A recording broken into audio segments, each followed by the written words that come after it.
पश्चिमी यूपी से पूरब तक खूब चला था मोदी योगी मैजिक। राहुल टिम्पल समेत कई दिग्गज नेताओं को करना पड़ा था हार का सामना। लोकसभा इलेक्शन 2024 चुनाव आयोग ने लोकसभा चुनाव 2024 की तारीखों का ऐलान कर दिया है। इसी के साथ ही लोकतंत्र के सबसे बड़े महापर्व की शुरुआत हो गई है। ऐसे में स्वाभाविक है कि साल 2019 का चुनाव की यादें ताजा होना। उस समय सपा बसपा ने अपनी कटुता मिटाकर एकजुट होकर मोदी योगी के मैजिक को रोकने की कोशिश की थी। राजीव दीक्षित लखनऊ से 18वीं लोकसभा के चुनाव की रणभेड़ी बजते ही जेहन में अतीत की यादें ताजा होना स्वाभाविक है। वर्ष 2019 में हुआ 17वीं लोकसभा का चुनाव श्री पश्चिम उत्तर प्रदेश से शुरू होकर पूरब की ओर से गया था और सपा बसपा ने 24 वर्ष पुरानी कटुता भुलाकर भाजपा को दोबारा सत्ता में आने से रोकने के लिए गठबंधन किया था। अब भाजपा के साथ खड़ी रालोद तब सपा बसपा गठबंधन का हिस्सा थी। वहीं कांग्रेस ने 1 लाख चलो रे की तर्ज पर अपने बूते चुनाव लड़ा था। इन परिस्थितियों में भी सपा बसपा संगठन पर हावी रही। भाजपा ने पहले चरण से ही जो निर्णायक बढ़त बनाई, उसने आखिरी चरण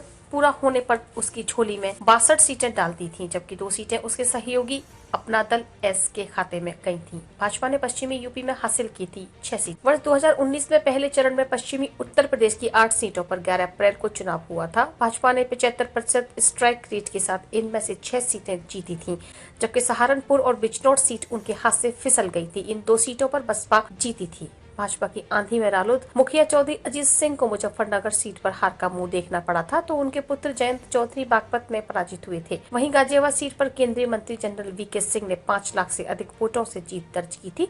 दूसरे चरण में भी भाजपा का स्ट्राइक रेट 75% था। राजबब्बर को मिली थी भारी मतों से हार। भाजपा सहारनपुर और अमरोहा को छोड़ बाकी 6 सीटें जीतने में कामयाब रही थी।